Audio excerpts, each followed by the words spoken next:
अस्सलाम वालेकुम कुंचिवा hello this is Arif और आज एक इंतहाई अहम व्लॉग के साथ मैंने समझा कि आप लोगों को आगाह करूं, क्योंकि बहुत सारे हमारे मैसेजेस जो हमें इनबॉक्स में रिसीव होते हैं, ये चैनल पर आते हैं, वो वीज़ा से रिलेटेड और टूरिस्ट वीज़ा। तो आपको बताते चलें कि 31 ये जो 30th आ रही है इस मंथ की, अक्टूबर की, तो ये इस महीने से जो है वो जापान ने अपने टूरिस्ट और साइट सीइंग वीज़ाज़ जो हैं वो पाकिस्तानियों के लिए बंद कर दिए हैं। तो अगर आपको कोई एजेंट या कोई ऐसा बंदा कह रहा है इस वक्त, जो अक्सर मैंने यहाँ पे सुना है, लोग बड़े बड़े बहुत ज़्यादा पैसे दे के जो है वो टूरिस्ट वीज़ा लेके जाते हैं और फिर आगे जो भी वो करते हैं वो सेकेंडरी चीज़ है।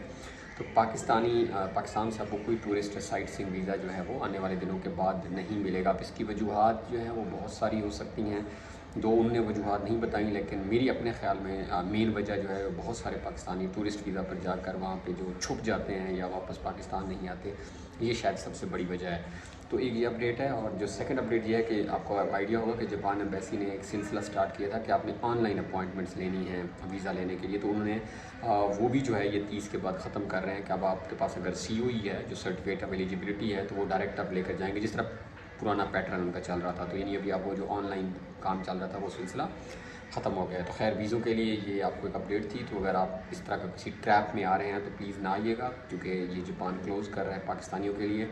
और वेट करें कि नेक्स्ट ये कब कोई और अपडेट आती है तो हम आपके साथ ज़रूर शेयर करेंगे। अपना ख्याल रखें। अल्लाह हाफिज़।